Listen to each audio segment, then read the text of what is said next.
Hi, welcome back to Botany 101. My name is Angela Nishimoto. Remember last time we went through the ending part of photosynthesis and we got into respiration. That was quite a bit to cover. So today, what we're going to be doing is continuing with plants, of course, and the plant life cycles, and we're going to get into flowers, all right? Photosynthesis and respiration will actually allow a plant to produce flowers, okay? So our objectives, first of all, what the flower is and what the flower does. Secondly, the components of the flower, the parts of the flower that make it up, and what these components do. Thirdly, differences in the flower between dicots and monocots. Okay? Flower modifications, monoecious and dioecious. And also we're going to get into floral symmetry. Okay, it's about the structure, overall structure of the flower. We're going to get into something called the inflorescence, right? Meiosis, and then lastly, alternation of generations. Okay? All right, let's see. So what does the flower do? Okay, it is actually the sexual organ of the plant. It does sexual reproduction. And the flower itself, okay, what is it? Pretty much it is a short shoot, a modified shoot with modified leaves. All right, pretty much I believe in our first lecture we talked a little bit about the structure of the flower, and this fellow here, very famous fellow, probably a symbol of the apogee of German Romanticism. His name, of course, was Goethe. Okay, and what did he say about the flower? He said, "Alles ist Blatt." It's all leaf. Okay, all the parts of the flower are modified leaves. Okay, so this very famous fellow, he might actually stand at the apex of European civilization. Okay. All right, so this modified shoot with modified leaves. All right. What is it made of? It's actually 4 whorls, okay, 4 whorls of 4 different parts on a short shoot axis, right? And these include the sepals, okay, the sepals, remember, are generally sometimes the green part of the flower, all right? Sometimes they can be other colors as well, but oftentimes they're green, they're leaf-like, of course, being derived from leaves. And collectively, the sepals are called the calyx, and they function in protecting the rest of the flower while the flower is still in its bud phase. Okay? The petals are interior to the sepals, and these collectively are called the corolla. What do? They usually function in attracting a pollinator. All right, they function in attraction. Usually the petals in the flower are the colored parts. They can be pink, or they can be red, or they can be orange or blue or purple or green, any color you can think of, including black, amazingly. Isn't that amazing? Okay. Then we also have interior to the petals, you usually have the stamens. The stamens collectively are called the andrecium, but don't worry about that. Just remember that we have designated that the stamens are the male part of the flower, right? And here you have a nice photograph, and the stamen is made up of 2 parts. You have the anther and the filament.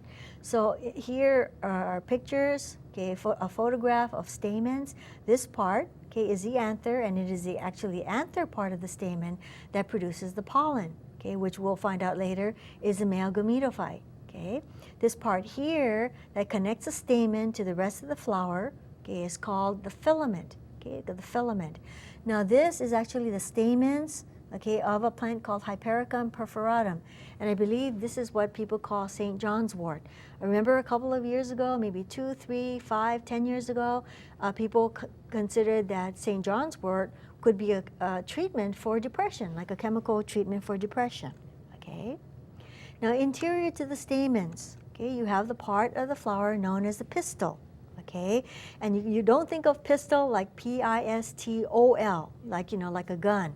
A pistil is a female part of the flower, and generally the pistil is made up of 1 or more carpels. Okay, what is a carpel? A carpel is like a folded over leaf that has seeds inside.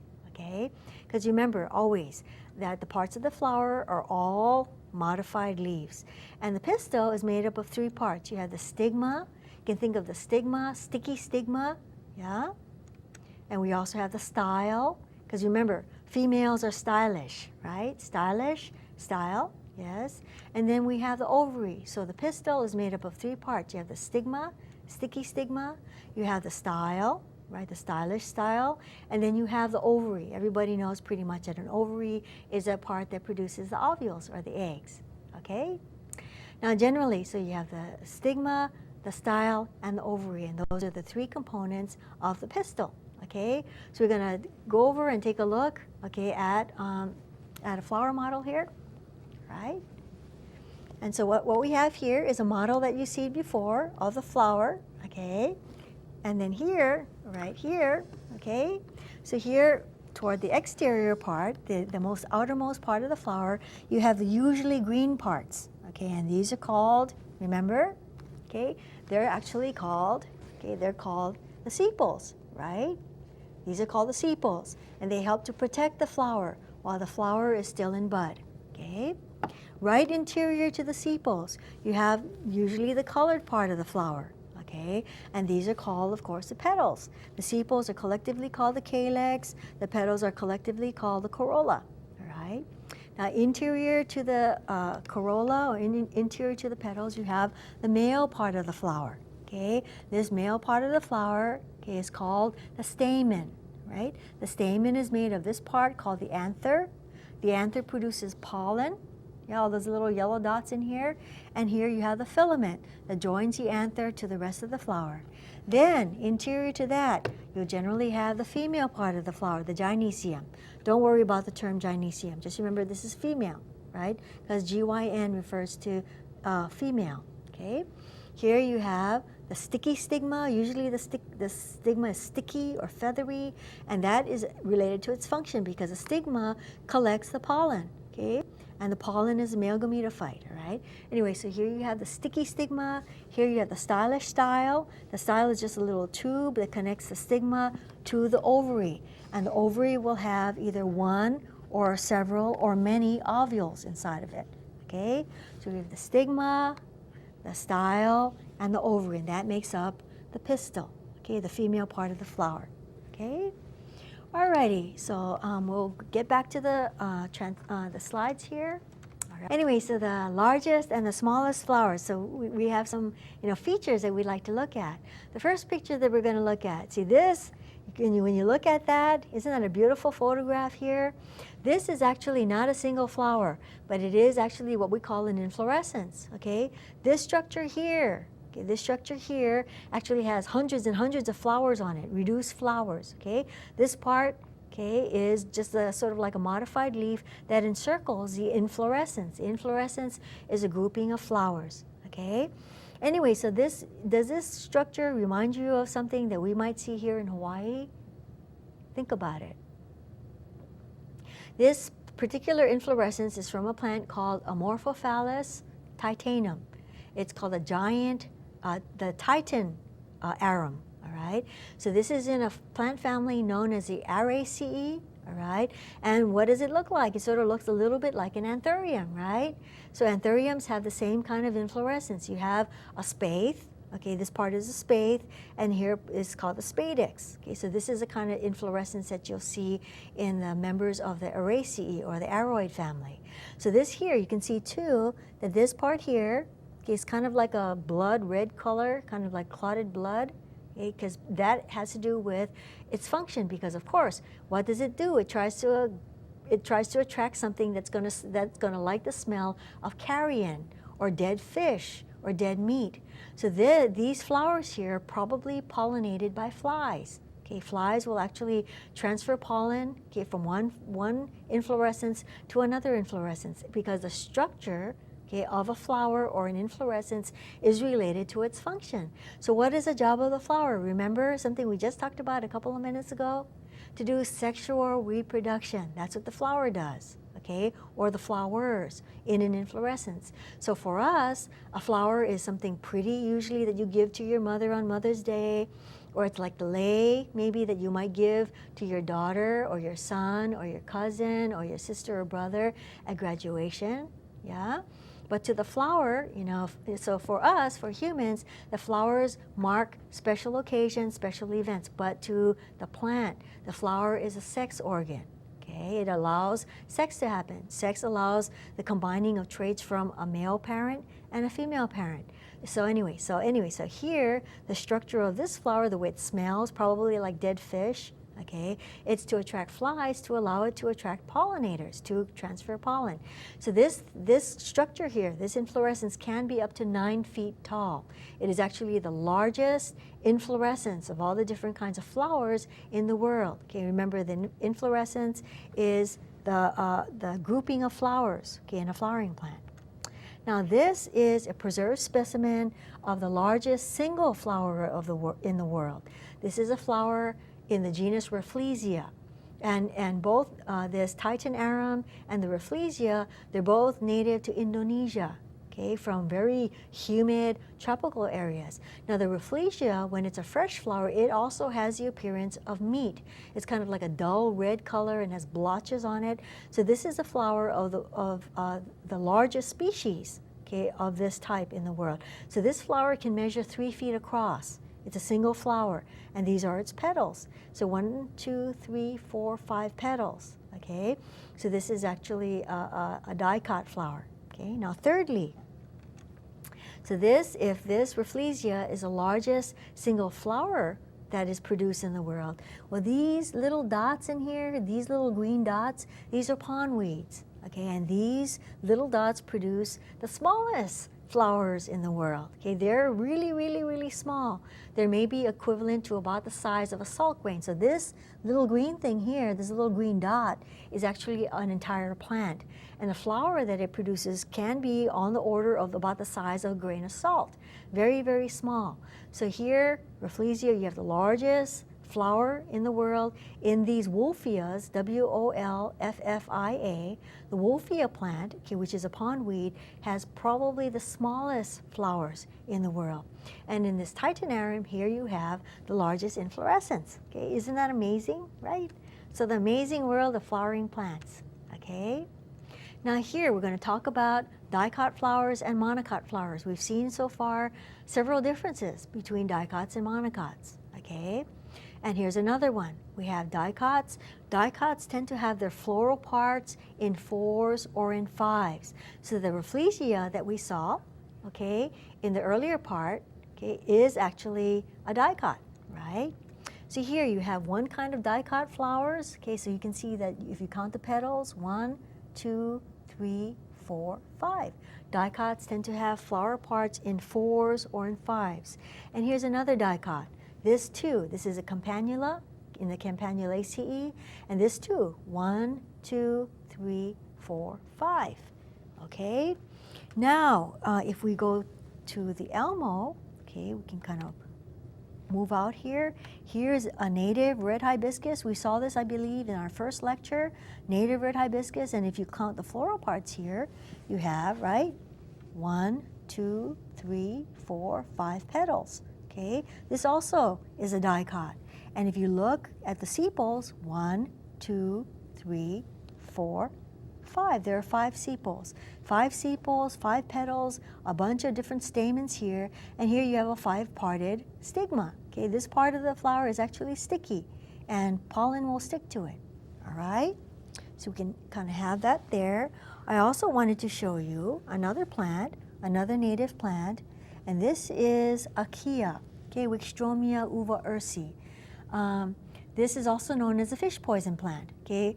Hawaiian people used to use this plant. I guess what they would do is they would dig up the root, crush it, then throw it into the tide pools. What it will do, it will stun the fish. The fish would just come floating up to the surface of the water, and the people could just gather them by hand. Okay, isn't that amazing? So this here, you can see this is an example of a flower that has 4 floral parts. Here you can just see the petals. 1, 2, 3, 4. So this Wickstromia or Achaea is also a dicot, all right? Another plant that we can kind of look at here. Okay, another native Hawaiian plant, and this is a native endemic. This is actually a naupaka. Many people might be familiar with the naupaka. that you see at the beach, and generally their flowers are white. This one is like a creamy yellow, but you can see it has 1, 2, 3, 4, 5 petals. Yes. Another thing about the naupaka, it is a characteristic of this group that generally the petals are on one side of the flower. Okay, and indeed that's true. Okay, all the petals here are on this side of the flower. It looks a little different right now because I've actually picked it, you know. So here, so here we have the naupaka flower, yeah? Anyway, so this one here is a naupaka kuahivi. It's Scaevola gaudichaudii, all right? And so that is another example of a plant that has 5 petals, even though it is not symmetrical in the way that we usually like to think about it, okay? Next, if we go back to the slides, all right? Can kind of see that monocots, okay, monocots tend to have floral parts in 3s, right?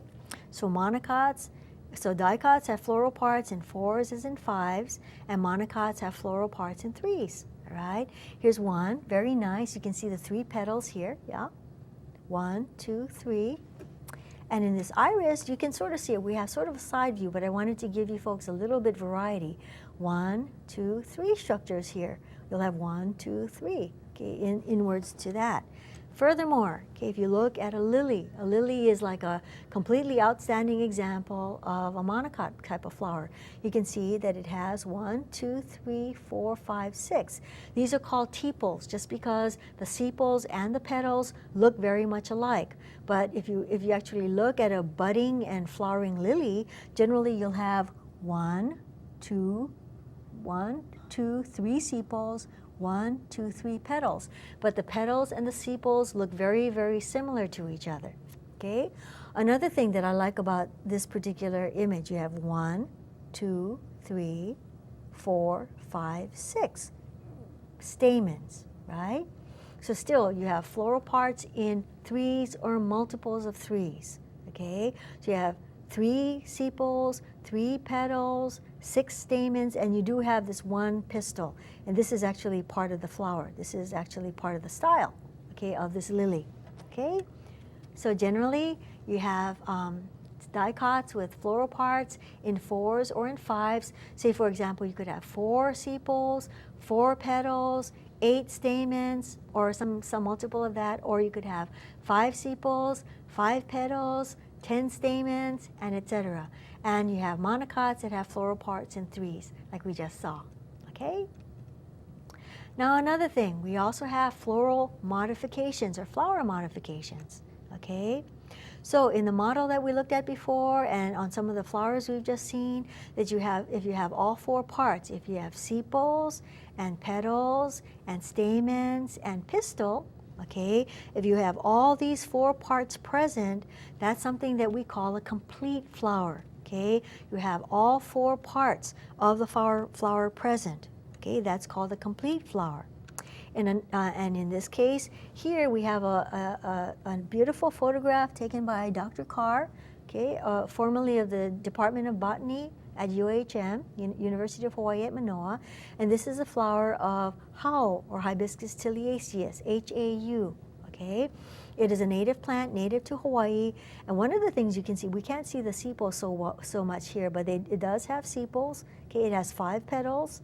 Okay, it also has these stamens, and here you see part of the pistil sticking out. This is a 5-parted stigma. This is related to the Hibiscus clayi that we saw, you know, the red hibiscus that we just saw. It is in the same genus. This is Hibiscus tiliaceus, and this is an example of a complete flower. It has all 4 floral parts present: sepal, petal, stamen, pistil. Okay. Furthermore, you can have flowers that are missing 1 or more of these parts. One of the 4 parts is missing. That's called an incomplete flower, okay? And so here we have another beautiful photograph taken by George Linney, right? And here you have the stigma, okay? Here you have a feathery stigma, and here you have the anthers. Okay, so you have the female parts, you have the male parts in these flowers, but you don't really have necessarily petals or sepals. Okay, so grass flowers usually are what they call incomplete flowers, missing 1 or more of the 4 parts. And you can see this is a good photograph too, because you can actually see that grasses do have flowers. Okay, grasses are flowering plants. You might not think it because maybe the flowers don't look like the flowers you usually think of, such as hibiscus, such as pikake, yeah, such as tuberose and all those nice smell, plumeria, yeah. But grasses do have flowers. They are flowering plants, okay? Another thing is that if you have, you know, here's another grass, okay, another photograph taken by George Linney, and this here you have male and female parts present, even though this is actually a perfect flower. If you have both male and female parts present in a single flower, that means if you have a bisexual flower, okay, that just means you have both sexes in the flower. That's what they call a perfect flower, okay? Here you have the feathery stigmas of the pistil. Here you have the anther and the filament, yeah? So in these flowers, you have these perfect flowers, but even though these flowers are perfect, they're incomplete because they do not have sepals, they do not have petals, okay? And the fact that these grass flowers are stripped down, so to speak, that you don't actually have, you know, you don't have all, you know, that you don't have petals which can attract a pollinator, that does have something to do with the reproduction, because generally grass flowers are wind pollinated. They don't need a bee or a butterfly or a moth or a bird or even a mammal to come and transfer pollen from one plant to another. Okay, so grasses tend to have feathery stigmas to kind of catch the pollen. Another thing that you'll see about grass flowers is that, you know, what is it? Summertime, allergy season, right? A lot of people have allergies to pollen, and grass flowers tend to produce copious. They produce a lot of pollen, okay? So a lot of people are allergic to pollen because, you know, allergy is pretty much your body is reacting to something that's not so dangerous as if it's a dangerous thing, okay? So that's what we call an allergic reaction. And during the summertime, when you have all these grasses shedding all this pollen, copious amounts of pollen because the wind is taking the pollen and taking it to other grasses, that's when a lot of people's allergies act up, yeah, during late spring and early summer especially, right? Okay. Now in some flowers also, you can have male parts only or female parts only. Okay, that would be an imperfect flower. So if you have male and female in the same flower, that's a perfect flower. If you have male parts only or female parts only, that's an imperfect flower. Okay, and in this case here, we have a nice photograph taken by Dr. Carr, and here is croton, yeah, Codium variegatum. And here, these are flowers. Okay, we're going to see this again, but these are flowers that have only male parts in them. These are what they call staminate flowers, okay? If it has only male parts in the flower, it's called a staminate flower. And here, close-up, beautiful close-up taken by Dr. Carr, and you can see that this flower here, you can see the petals and etc., but here, you only have stamens, okay? There are no pistils in here. You can even see the pollen grains. The pollen grains are really small. Pollen grains are actually the male gametophyte. What is a gametophyte? It's actually the plant that produces the gametes or the sperm, okay? And then here we can have female parts only, and those are called pistillate flowers, okay? And this is actually the same species. This is croton, Codium variegatum, okay, taken by Dr. Carr again. It's in the Euphorbiaceae, so amazingly, crotons are actually related to kukui trees, okay? They're in the same family. So here, these are the pistillate flowers, okay? They only have pistil. It's only pistil. So this is a three-parted stigma. 3 parts of the stigma here. Here's a style, and the ovaries over here. So here you have a pistillate flower of croton. Okay, other flower modifications, okay, are continuing with what we were just talking about. If you have unisexual flowers or staminate flowers and pistillate flowers on one plant, like we saw in the croton, it's called monoecious or monoecious. Okay, monoecious means one house. It's like a male and a female living together in one house. Okay, so as an example, local example that people might be familiar with, we have the ulu or the breadfruit, Artocarpus altilis. Okay, so here we have a female flower, okay, which will develop into the fruit. Okay, so the female inflorescence of the ulu, okay, is actually on one tree, on the same tree as the male inflorescence. But here you have ulu, female ulu flowers, okay? And here is a close-up. Now you can see here that the flowers are very reduced. They don't actually have sepals or petals, so what does that make it, right?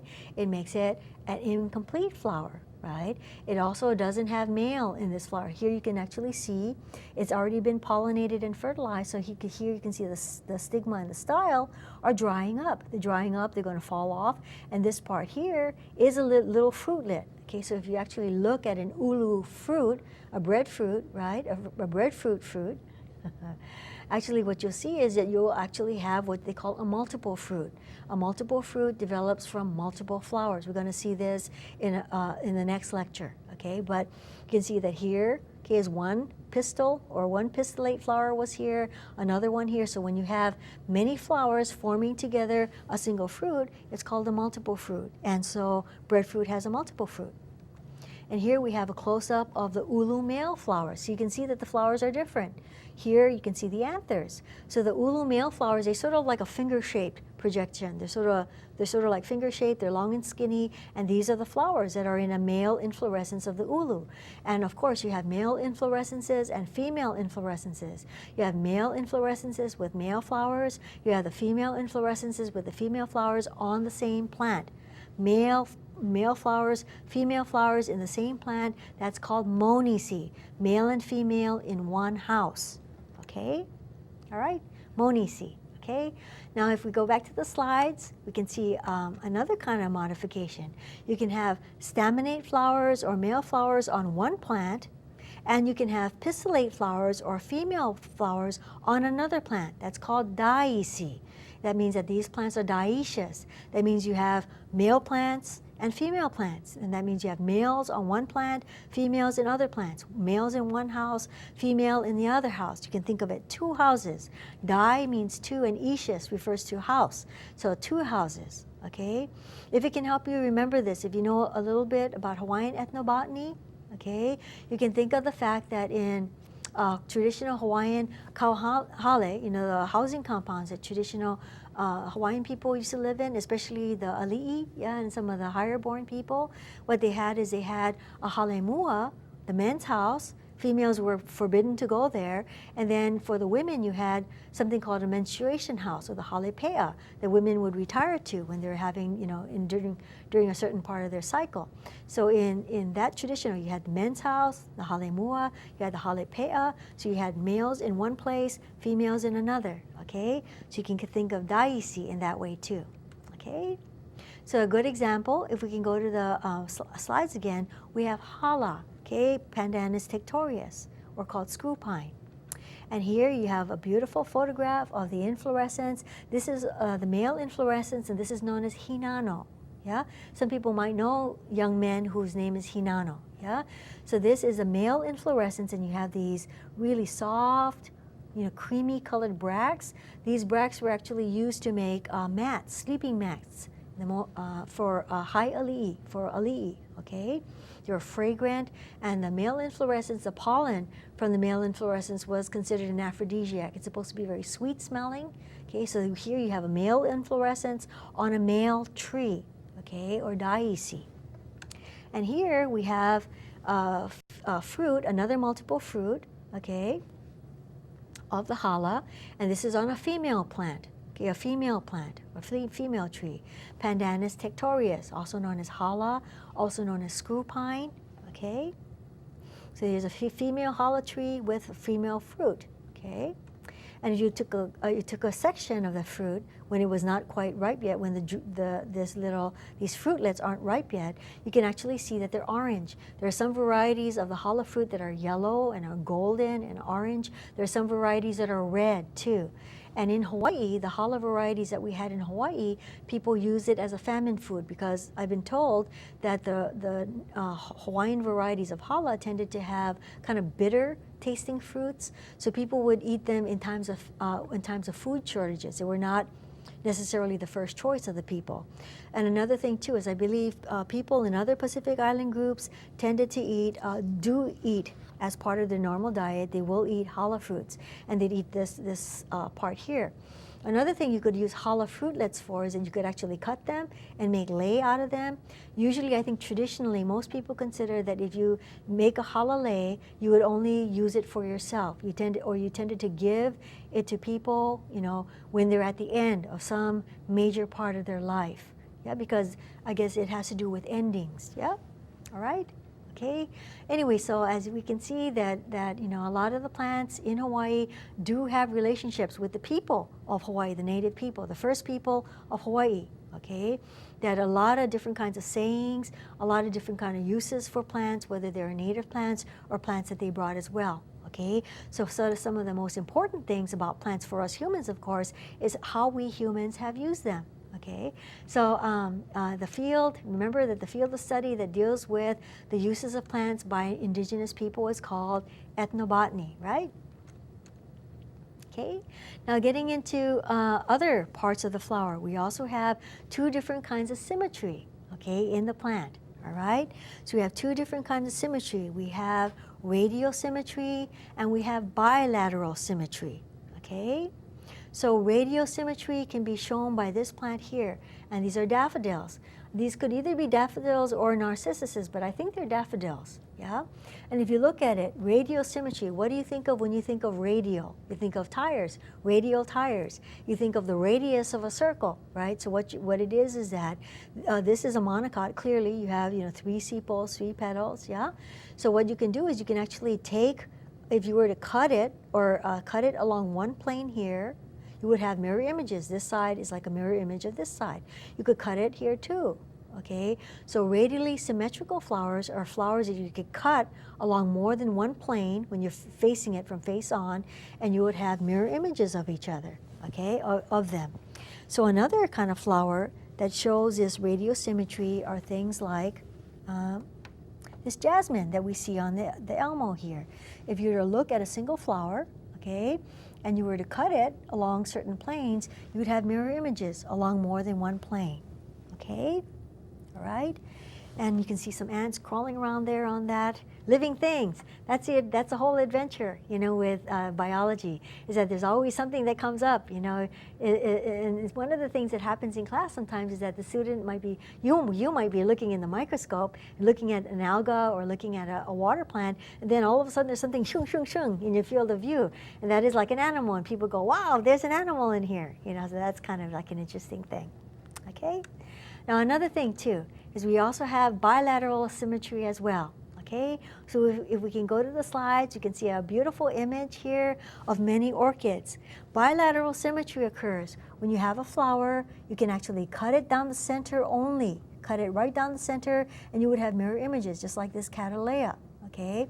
This is an oncidium or some kind of relative to oncidiums. If you cut it down the center, you would have mirror images. This used to be called Oncidium papilio, and it does look like a butterfly.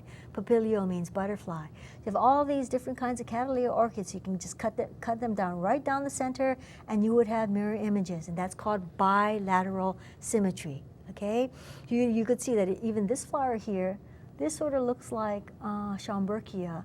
It's a relative of the Cattleyas. If you cut it along this way, you don't have mirror images on this side and this side. Okay. So, and this is some kind of a oncidium relative. Anyway, so you can see that with a lot of these orchids, you can cut them right down the center. Okay, and so that this is a good example of what we call bilateral symmetry. Okay, now if we go back to the elmo and look at these plants here, these flowers here, we're going to zoom out. Okay, let's see, wide. Okay, and then these are flowers of the royal poinciana. Okay, right. Break off a flower, sorry. So this is an inflorescence, a grouping of flowers. If I show you this one flower here, you can see that it does have 5 petals, it does have 5 sepals. It is actually a dicot, right? It has, I think it has 10 stamens, all right? So you can see that if you cut it down this way, just in this plane here, all the way down in this other, you know, different colored petal, you would have 2 mirror images. Okay, so this also is another flower that shows bilateral symmetry, okay? I wanted to just break it off because it was kind of hard to see with that. Now if you look at this one here, this is Pohinahina, okay? Pohinahina, a native plant, okay? It's also known as Vitex ovata.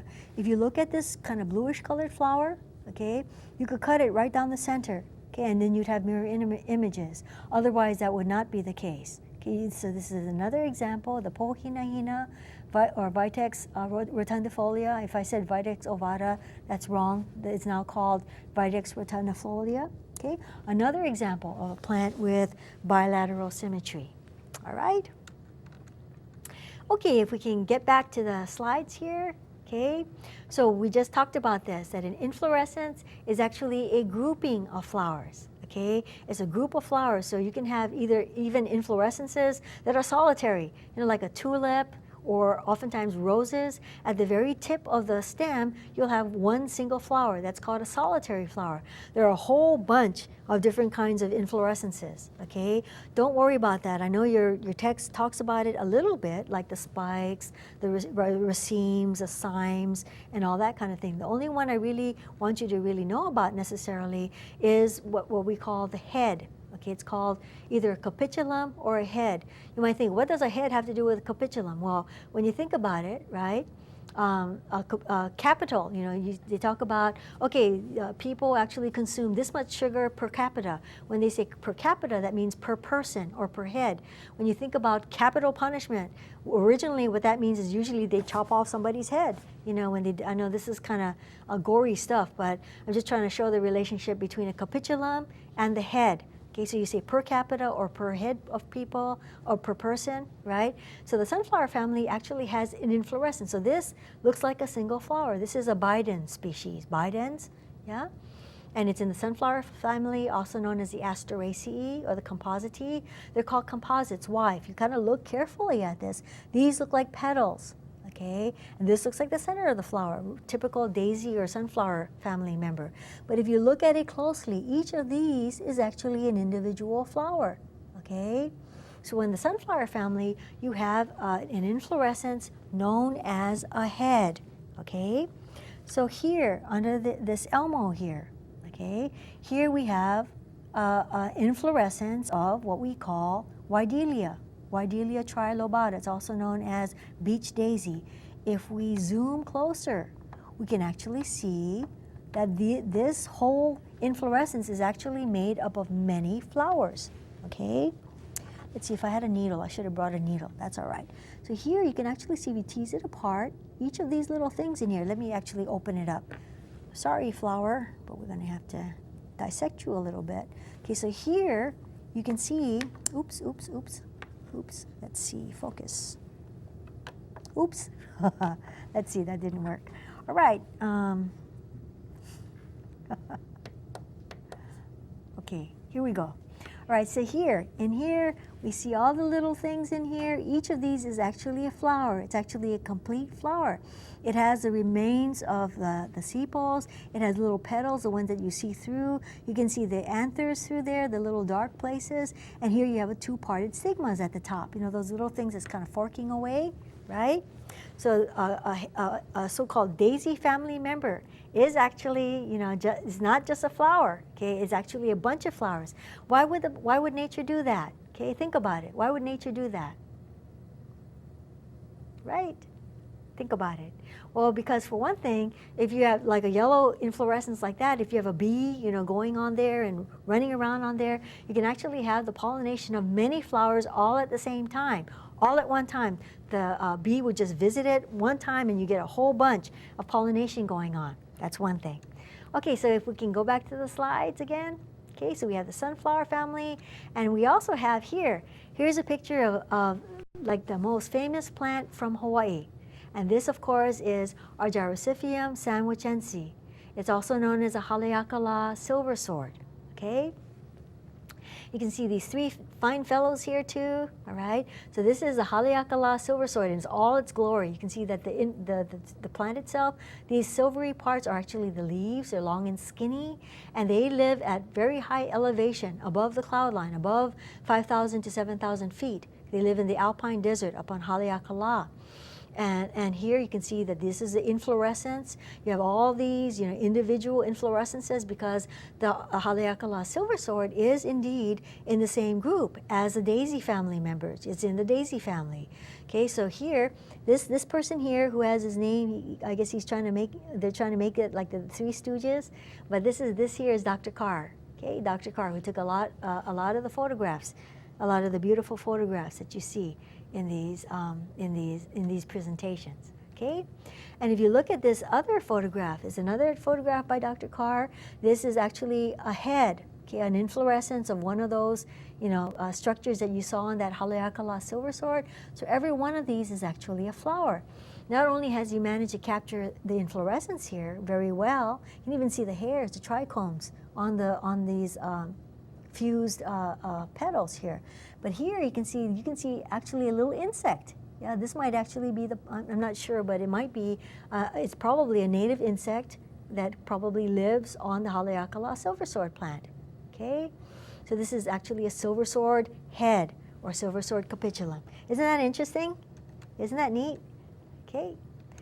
Okay, so next we're going to talk about what happens in the flower. Okay, so meiosis, okay, has to do with sex in plants. All right, sex. What is sex? Sex is when you have a sperm and an egg fusing, right? That's fertilization. Okay, so sex in plants involves the fusion, okay, of gametes. Okay, fusion of gametes. What are gametes? Gametes are sex cells. They're also known as egg and sperm. Okay, egg coming from the female parent, sperm coming from the male parent. All right, so sex in plants, very interesting. Okay, what happens is that when fertilization happens, or the fusion of egg and sperm happens, you have a zygote, okay, a new individual. It's very similar to what happens in us humans and other animals, okay? Generally, you have egg from the mother, sperm from the father, fusing and forming a zygote, okay? That's a single-celled individual that has genetic material from the father and the mother, from both. And the zygote then develops into the embryo, into a new individual plant in this case. In our case, a new individual human being, okay? So generally, this zygote and the resulting new individual has genetic material from the mother and from the father. So just like you have traits that you inherited from your mother, you also have traits that you inherited from your father as well, okay? And so in this case, sex in plants as well as sex in animals, a process known as meiosis is important, okay? You would have gotten that from your reading.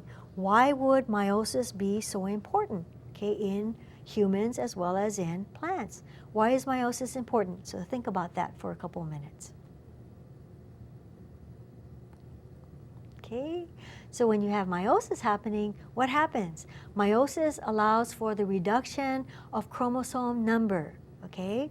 We humans, in our bodies, we have 46 chromosomes. In our body, in just our body cells, okay, we have 46 chromosomes. That's our diploid number. Okay, we call it the diploid number or the 2N number because we have two sets of chromosomes. One set from our father, one set from our mother. Or as a teacher, I sat in on a class, she said, one set from mom, one set from dad. Okay, so we have two sets of chromosomes in our body cells. Okay, one set from dad, one set from mom.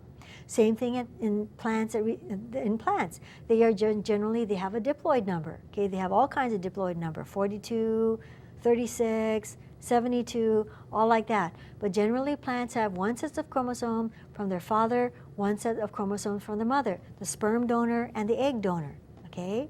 So meiosis, what does meiosis do? It will actually reduce the chromosome number by half.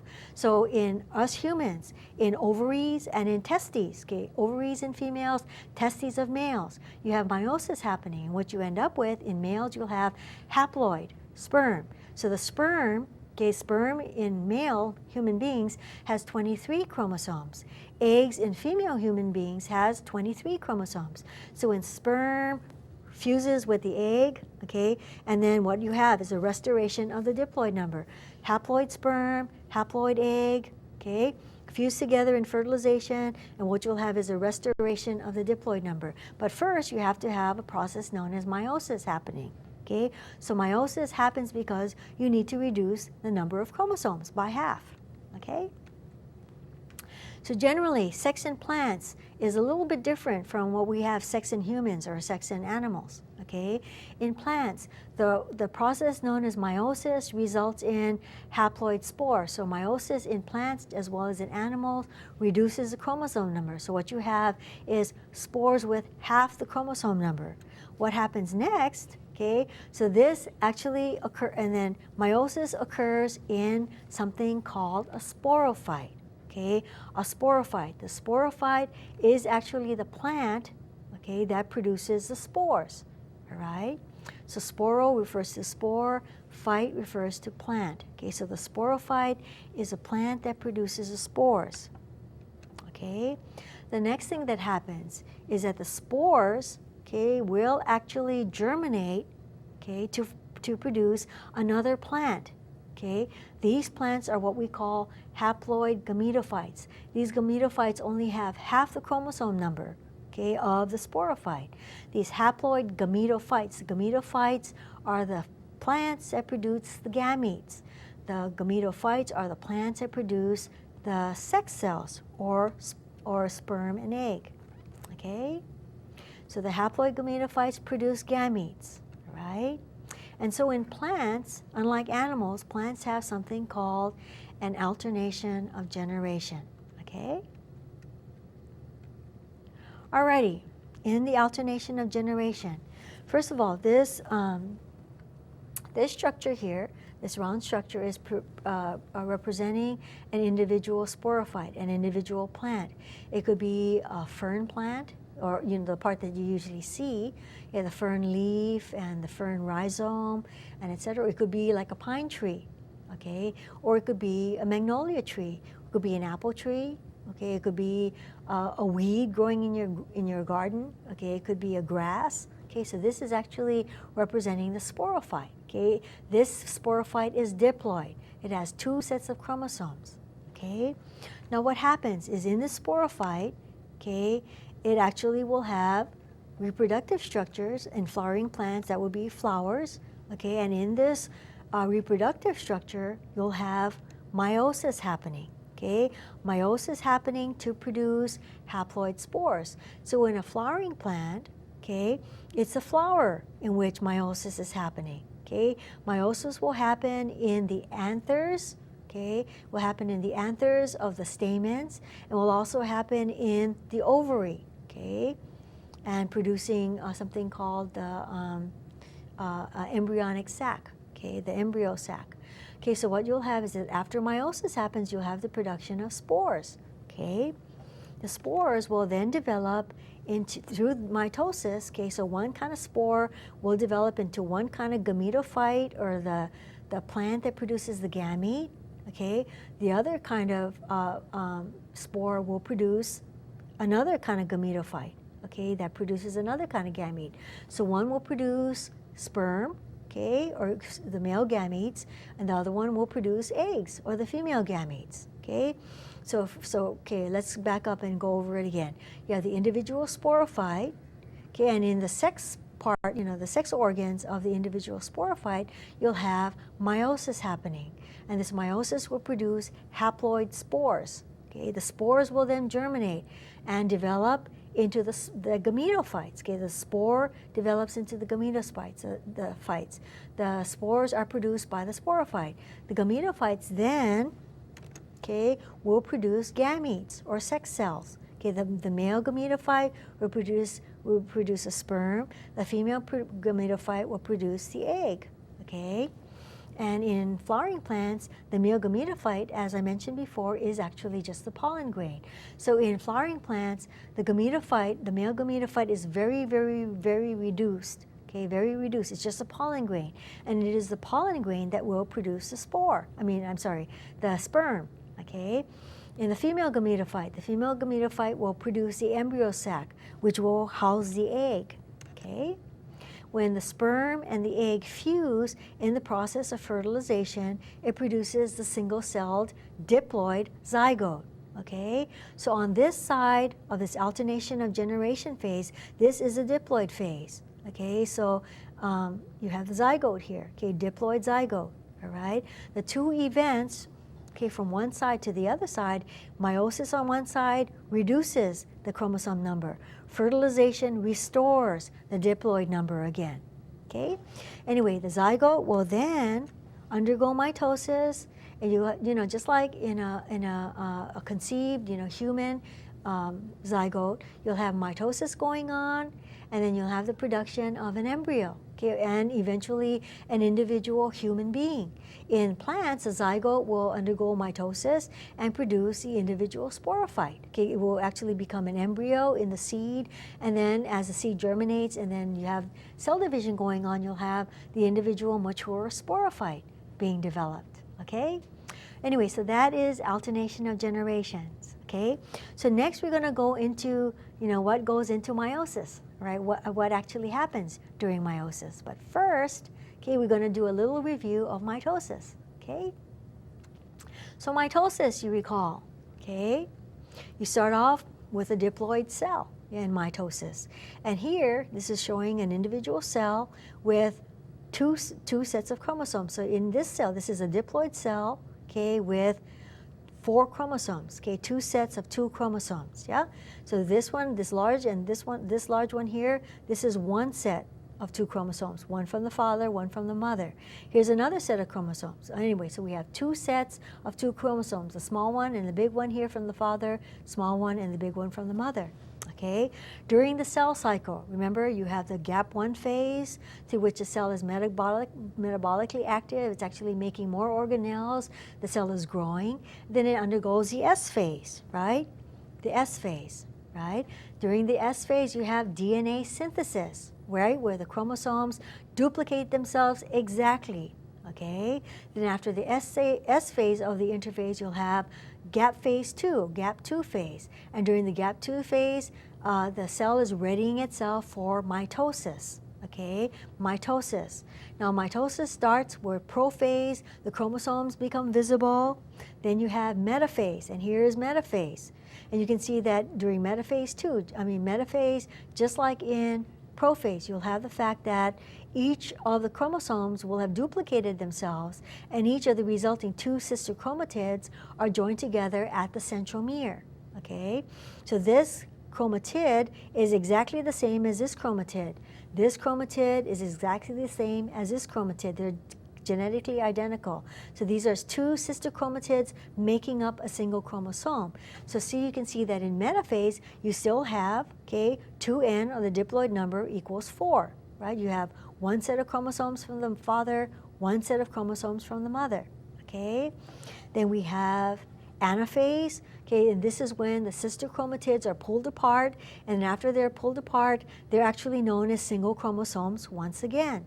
So you can see that this chromosome and this chromosome are the same, or they're identical to each other, this one, and etc., that these are the same. So after anaphase, okay, then you have telophase, when you have the beginnings of the cell plate. But after cytokinesis or cell division, remember that mitosis actually covers only nuclear division. After cytokinesis, you'll have 2 daughter cells genetically identical to the first cell that we started with, and the mother cell or the parent cell, and they're identical to each other. That's what happens in mitosis. Remember that mitosis also functions in growth, it functions in repair, right? Those are 2 of the main functions of mitosis, growth and repair, okay? And sometimes it also functions in asexual reproduction. Asexual because you start off with 1 parent, right? Okay, so that in a nutshell is mitosis. Now, getting into meiosis. I don't understand why. I really don't understand why that they actually make the words so similar to each other, because I know for students it's confusing. They both begin with M, you know, and even the structure of the word looks really similar to each other, okay? Anyway, so meiosis is a different case. Meiosis has to do with sexual reproduction, okay? Because during meiosis, you have a halving of a chromosome number. The chromosome number goes from a diploid number to a haploid number, okay, or half the chromosome number that you have in the mother cell, okay? Okay, so meiosis actually covers 2 divisions. Remember, in mitosis, you only have 1 division, Okay, you only have mitosis that only has one division, so you end up with 2 daughter cells from 1 parent cell. Meiosis, you might start with 1 parent cell, but you'll end up with 4 daughter cells.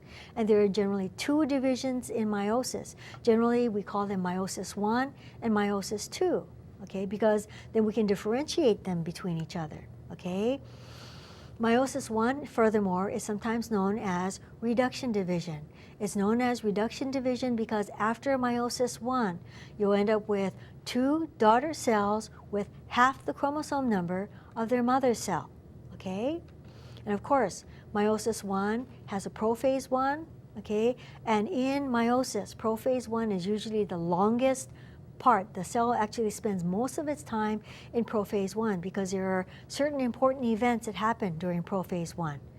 During prophase 1, you have the fact that you have what we call homologous chromosomes, okay, or chromosomes that carry the same genes. They tend to be attracted to each other. And what they'll do is they will oftentimes exchange genetic material, okay? Okay, so the chromatin will condense to form chromosomes, okay? Another thing that will happen is that those homologous chromosomes that I was just talking about, these homologous chromosomes will pair with each other, okay? They'll pair with each other, all right? In structures known as chiasmata, all right? And I'm sorry, they're called crossing over. They'll form tetrads, all right? And they have places where they will cross each other and they can actually exchange genetic material. So homologous chromosomes, like you'll have one chromosome from the mother of the organism that this is undergoing, one chromosome from the father, and so you have crossing over, and that allows for recombination or mixing up of genetic material. Okay, so crossing over, a very important part of prophase 1. Okay, metaphase 1, that occurs when the homologous chromosomes will actually line up at the equator of the cell. Okay, so in this case, metaphase 1, the homologous chromosomes will line up at the equator of the cell. Okay, okay, so then, okay, anaphase 1 happens when the homologous chromosomes separate. They go to opposite sides of the cell. Then telophase 1, you have the cell plate beginning to form. So all these 4 phases, okay, they're named similar to how you see in mitosis, but they're different because after telophase 1, okay, after telophase 1 and cytokinesis, the 2 resulting daughter cells are haploid.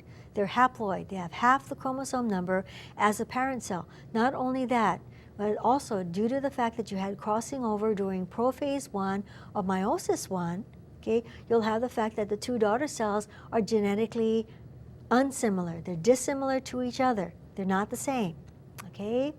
Another thing too is that the nuclear material is haploid, okay? Now, this next division is called, of course, meiosis 2. Sometimes people call it mitotic division. Why would they call it mitotic division? Okay, is that it's very, very similar, okay? It's actually very similar, okay, to mitosis, okay, except that, guess what? The cells are haploid, okay? So you have prophase 2, you have metaphase 2, okay, where the chromosomes are lined up at the equator. You have anaphase 2, where the chromatids, now individual chromosomes, are separating from each other. And then telophase 2, where you have the beginning of the cell plate formation, then cytokinesis, okay? I know this is a lot of words, you know, and we'll look at images in a sec, okay? So in terms of meiosis, okay, first of all, this is the same thing we started with when we started with mitosis. First of all, you start off with a diploid cell. And in this case, you have the 2n number, or the diploid number, equals 4. You have one set of chromosomes from the mother, one set of chromosomes from the father, okay? Now, before meiosis, you also have, you know, an interphase. You have the gap 1 phase, you have the synthesis phase where the chromosome material is duplicated, and then you'll have the gap 2 phase, okay? You'll have the gap 2 phase, yeah, where you'll have the cell metabolically active and kind of getting ready to do meiosis, all right? Then after prophase 1 happens, okay, you have prophase 1, okay, so you have the S phase, all right? And then after prophase 1 happens, okay, where you have you'll have the double chromosomes, right? You have the crossing over. So the double chromosomes from the mother's side will have 2 chromatids. The double chromosome from the father's side will have 2 chromatids. These chromosomes will be attracted to each other and exchange genetic material, okay? Then at metaphase, okay, the homologous chromosomes will orient themselves so that they will actually be together. So one homologous chromosome will go to one side, the other homologous chromosome will go to the other side. So what are homologous chromosomes? Homologous chromosomes, if you remember, are chromosomes that have the same genes on them. They have the same genes on the chromosome, will code for certain traits, okay? So this is the homologous, they're generally about the same size as each other. They have the same genes on each other. What is a gene? A gene is a part along the chromosome that will code for a particular trait, such as flower color, okay, or seed color, or seed shape, or fruit color, okay? Anyway, so these two are homologous chromosomes. They will actually code for, they have codes for the same genes on them, okay, coding for the same traits. So these two are homologous chromosomes. You can see they're about the same size, about the same shape as each other, and these two are homologous chromosomes. So during metaphase 1 of meiosis 1, okay, or reduction division, homologous chromosomes will orient themselves so that they're at the equator of the cell together, okay? Then during anaphase 1, the homologous chromosomes will separate. So you see that on this side, you only have 2 chromosomes. On this side, you only have 2 chromosomes, even though when you first started with, you started with 4 chromosomes, okay? So anaphase 1, and after telophase 1, where the cell plate begins to form, and then when you have cytokinesis, what you have in one cell is you'll have the haploid number. You have n equals 2. Remember, you started with 4n equals 4. Well, here you have n equals 2. Here you have n equals 2. Okay? So here, both cells, both daughter cells, you can see, are different from each other. They're different from each other. They're different from their parent cell. Okay? They are haploid as well. Okay? So after telophase 1 and cytokinesis of meiosis 1, you'll have 2 daughter cells different from each other, different from the parent cell. Another thing you'll notice is that they're both haploid. That's why we call meiosis 1 reduction division. Okay?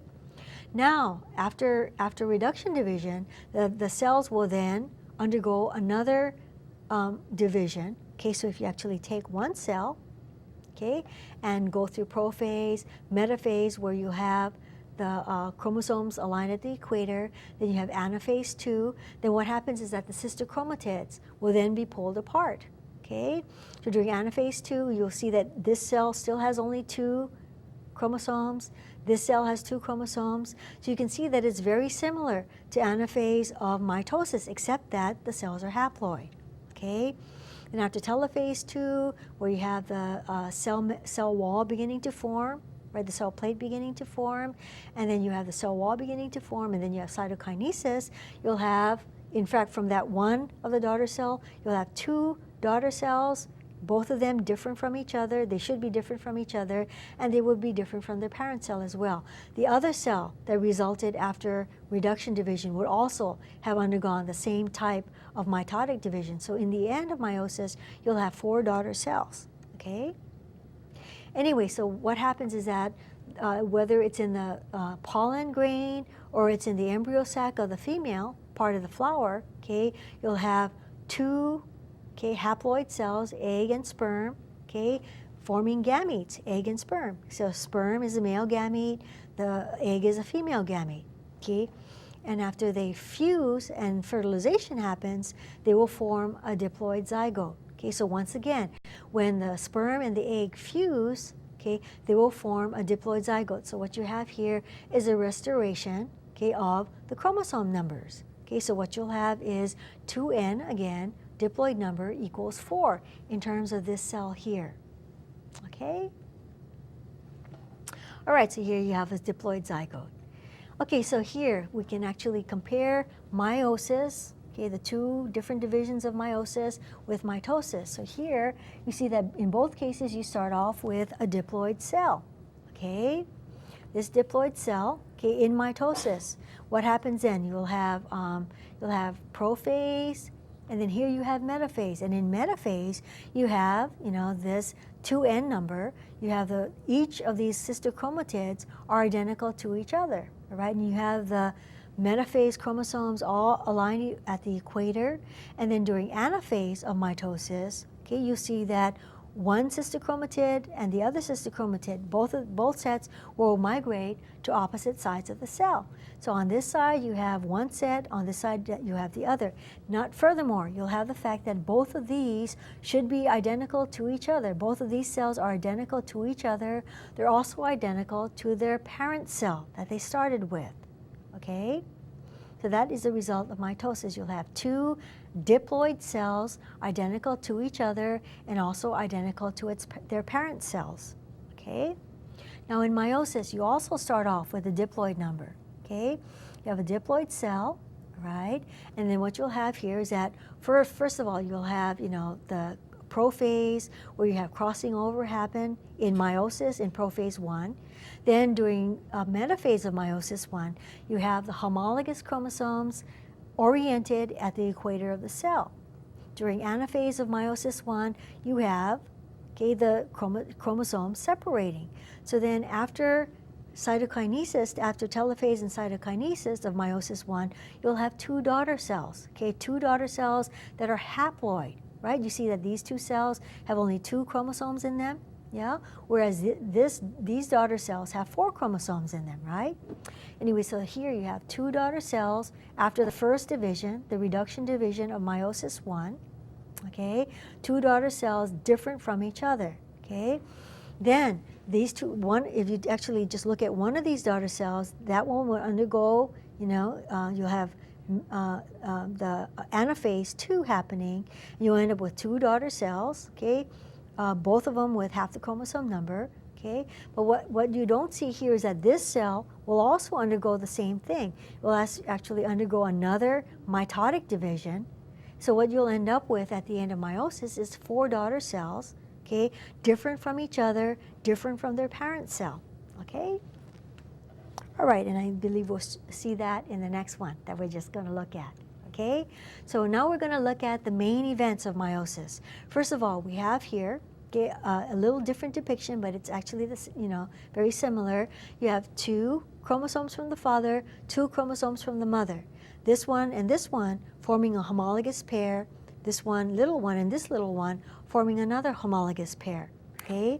Then after the cell cycle, when the chromosomes are duplicated and after the S phase, so after the gap 1 phase, the S phase, the gap 2 phase, and then here, after prophase, when crossing over has happened.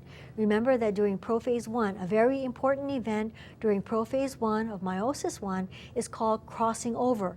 What happens is that this homologous chromosome would have been all blue, would have been from the father. This would have been all red, but during prophase 1, they would have actually been attracted to each other and exchanged genetic material with each other. The same thing happened with this homologous pair of chromosomes. Okay, so what you'll have is a recombination of genetic material, okay? So after that happens, so these homologous chromosomes, right? After they divide, what you'll have is you'll have these 2 daughter cells, daughter nuclei, okay, after meiosis 1 with different chromosomes in them. Okay, they would have actually segregated. They would have actually have moved, randomly. Okay, and we have to remember that we're looking at cells that only have a diploid number of 4. And we humans, of course, we have 46, a diploid number of 46. Plant cells have all kinds of diploid numbers, but along the same order of magnitude. This is actually shown because I guess if we try to show 46 chromosomes or 24 or 42 or 72, we couldn't track all of them. It would be very difficult. So here you have the 2 daughter nuclei, and you can see that these cells are haploid. They only have 2 chromosomes in them. Okay. Now after meiosis 2, okay, also known as mitotic division, the chromatids would have separated. So what you end up with, okay, after meiosis 2, after meiosis is finished, whether it's in the anther or in the ovary of the flower, okay, you end up with 4 nuclei, okay, haploid nuclei. They're all haploid. They're all different from each other. Okay, this is the likeliest thing to happen. They will all be different from each other. They will all be different from their mother cell or their parent cell. Okay? All right, so that is actually the result of what we would get from meiosis. All right? All right, so the results of meiosis, okay, is that generally we'll end up with 4 daughter cells, okay, each of them different from each other, and each of them different from the parent cell you started with, okay.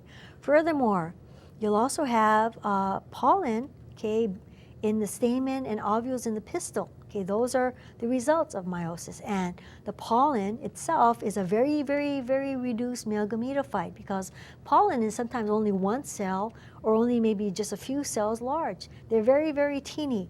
So in angiosperms, in the flowering plants, the pollen is actually a very, very, very reduced male gametophyte. When we get into plant diversity, we'll talk more about the gametophytes of different kinds of plants. Now, what we call the embryo sac actually corresponds to the female gametophyte, okay? So in this case also, the female gametophyte is very, very reduced. So gametophyte is the plant that produces the gamete, okay? Now, okay, in meiosis, okay, in bacteria, okay, so meiosis does not happen in bacteria. They actually have a process known as binary fission. Okay, generally what happens first, okay, is we have DNA replication, and you can see here that the single chromosome inside a bacterial cell is actually circular, whereas in plant cells they're linear, okay, the chromosomes. So you have DNA replication, you have the fact that the chromosomes will segregate from each other, and then you have the fact that then you have the cell division, okay, between bacterial cells. So this is called binary fission. So in prokaryotic cells like bacteria, okay, it's actually very different than from plant cells or animal cells, okay? Okay, so far, so what we've seen is we talked a little bit about the flower and such, and we also talked about meiosis and alternation of generations.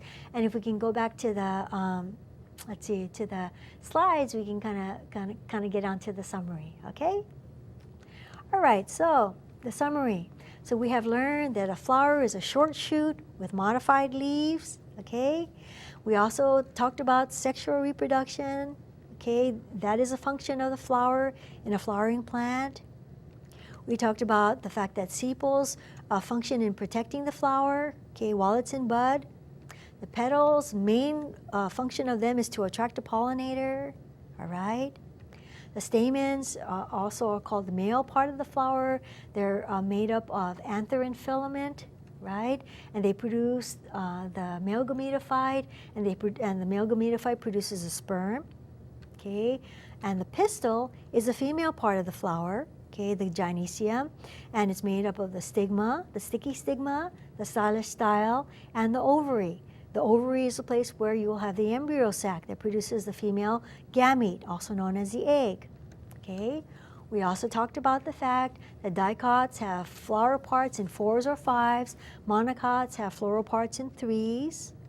We also talked about different kinds of flower modifications, yeah, about perfect flowers, imperfect flowers, complete flowers, incomplete flowers. We talked about monoecious and dioecious, unisexual flowers, right? We talked about radial and bilateral symmetry. We also talked a little bit about the inflorescence. The inflorescence is just a grouping of flowers. We talked about the head, or capitulum. We talked about meiosis. And we also talked about the alternation of generations, okay? So that's all we're going to cover today, all right? It's kind of very interesting stuff, isn't it? Think about it. We humans, we were able to actually figure out all these things. Anyway, so that's all we have time for today, and we'll see you next time, okay? Bye-bye.